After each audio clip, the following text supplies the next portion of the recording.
ગુજરાતમાં લોકસભા ચૂંટણીમાં બે મોટા ટ્વિસ્ટ। લોકસભા ચૂંટણીમાં વડોદરા બેઠક પરના ભાજપના ઉમેદવાર રંજનબેન ભટ્ટ અને સાબરકાંઠા બેઠક પર ભાજપના ઉમેદવાર ભીખાજી ઠાકોરે ચૂંટણી ન લડવાની કરી જાહેરાત। સોશિયલ મીડિયા પર અંગત કારણોસર ચૂંટણી લડવા દર્શાવી અનિચ્છા।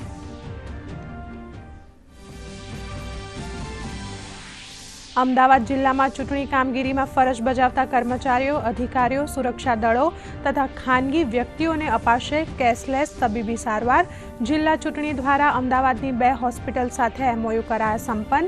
ચૂંટણી જાહેરાતથી ચૂંટણી પરિણામ જાહેર થાય ત્યાં સુધી સમયગાળા દરમિયાન મળશે કેશલેસ સારવાર। લોકસભા ચૂંટણીને ધ્યાનમાં લઈને રાજ્યમાં ચૂંટણી પંચે સોશિયલ મીડિયા પર રાખશે ચાંપતી નજર। ગાંધીનગર ખાતે 12 કર્મચારીઓ સોશિયલ મીડિયા પર રાખી રહ્યા છે નજર। સાયબર ક્રાઇમની પણ લેવાઈ રહી છે મદદ। મીડિયામાં અપપ્રચાર કે અફવા ફેલાવનારાઓ સામે લેવાશે કડક પગલાં।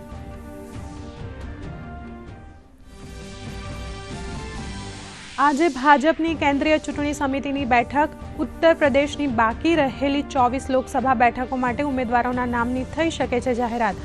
કોંગ્રેસે સ્ટાર પ્રચારકોના ચૂંટણી પ્રવાસ માટે 2 સભ્યોની બનાવી કમિટી।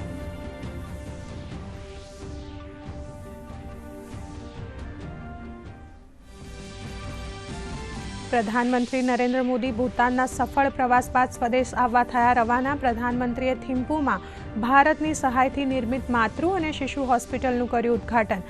પીએમ મોદીએ ભૂતાનને 10,000 કરોડની સહાયની કરી જાહેરાત।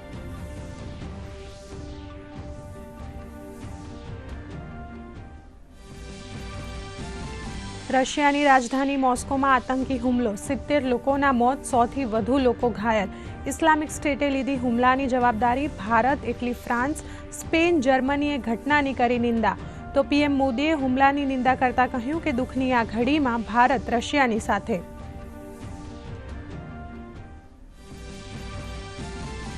આગામી દિવસોમાં પરંપરાગત ચિકિત્સા પદ્ધતિમાં એઆઈની લેવાશે મદદ। જામનગરમાં WHOની યોજાઈ બેઠક। બેઠકમાં 31 દેશોના 65 નિષ્ણાંતોએ લીધો ભાગ।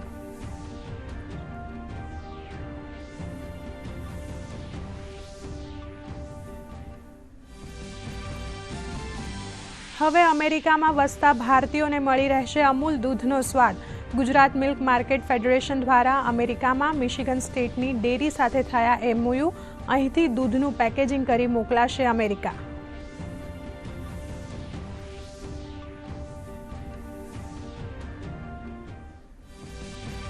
નવસારી માનવ કલ્યાણ ટ્રસ્ટની શાળામાં દિવ્યાંગ બાળકોને ભણતર સાથે અપાઈ રહી છે ગણતરની તાલીમ।